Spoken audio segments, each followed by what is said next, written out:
Ang kalintulad ni Jesucristo sa paningin ni Allah ay si Adam. Nilikha niya mula sa labok at nagsabing kun fayakun. Surah Al-Maidah, chapter 5, verse 75 or verse 72, na nagsasabi siya, ang Mesiyas, Jesus, anak ni Maria, ay hindi humigit sa isang sugo lamang. Dahil ang Diyos ay hindi pinanganak. Mabase dyan sa kanilang banal na aklat na tinatawag na Biblia, sa Old Testament, ang Diyos ay hindi nagpakatao. Sa Isaias, mababasa nyo sa Isaias, na ang Diyos ay hindi nagpakatao. Ako ang Diyos, hindi tao. Mababasa niya yan sa mga version sa Old Testament na ang Diyos ay hindi pwede maging tao. At mababasa mo yan, Job chapter 25, verse 4 to 6 na nagsasabi, how can be the man justified with God which is born with a woman? Sa Tagalog, paano makapagiging ganap ang tao sa pagka-Diyos na siya ay sinilang sa isang babae?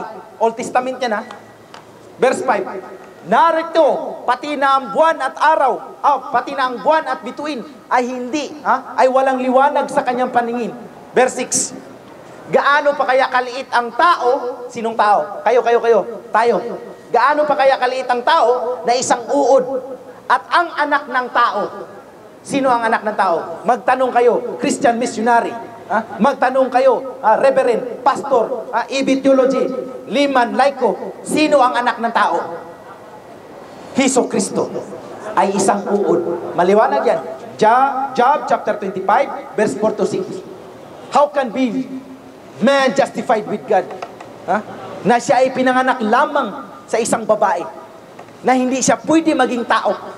Hindi siya pwede maging Diyos. Dahil ipinanganak siya sa isang babae. How can he be clean? Paano siya maging malinis? Ang Diyos napakalinis. Dahil siya ang tagapaglikha. Hindi siya pwede maging marumi. How can he be clean? That he is born with a woman. Maliwanag yan. Sa 66 books sa Protestant, 73 books sa Romans Catholic. Maliwanag yan. Job chapter 25, verse 24. Verse 4 to 6. So, ano pang katanungan dyan mga mahal na tagapakinig? Base ito sa comparative religion na kami po ay nag-anyaya sa inyo. Dahil sa pananampalatayang Islam, isa lang sinamba. Hindi nagpakatao, hindi natin makikita. Siya ay nag-iisa. Siya ay nandoon, nag-iisa. Hindi siya ipinanganak. At ito'y sinasamba ng lahat ng mga propeta. Ang Diyos ng mga Muslim, na si Allah subhanahu wa ta'ala, ay sinamba ni Propeta Adam, sinamba ni Propeta Noah, sinamba ni Propeta Abraham, sinamba ni Propeta Moises, sinamba ni Propeta Jesucristo, sinamba ni Propeta Muhammad sallallahu alaihi wasallam, peace them all.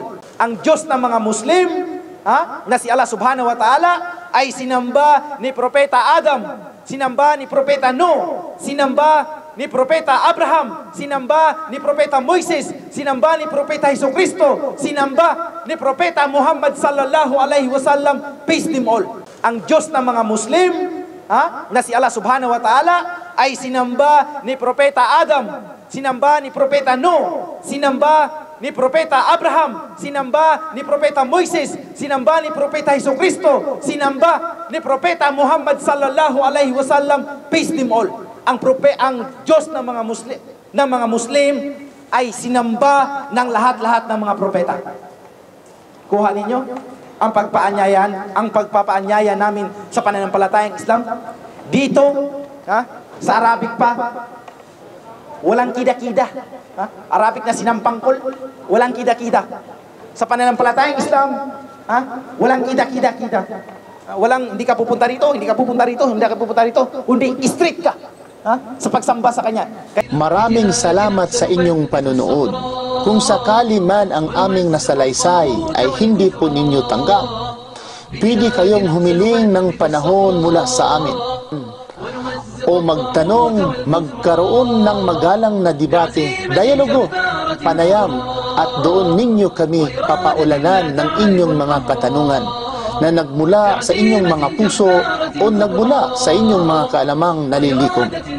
At sino mang nakakapulot ng kaunting kaalaman, buong puso kaming magpapapasalamat kay Allah na dininig ang aming pagdarasal. Ipinapangako po namin sa inyo gagawa kaming mga anong bagay para sa Islam, para makamtan namin ang biyaya sa kabilang buhay. Alam natin lahat na di tayo tatagal sa mundong ito. Insyaallah, tutulungan kami ni Allah na magagamit namin ang mga taon, buwan, araw, oras na lalabi bago kami kukunin ng ating mahal na tagapaglikha. Maraming salamat. Subhanakallah, Allahumma bihamdika, asyhadu an la ilaha anta, astaghfiruka wa atubu ilaik. Assalamu alaikum warahmatullahi ta'ala wabarakatuh. بعزيمة جبارة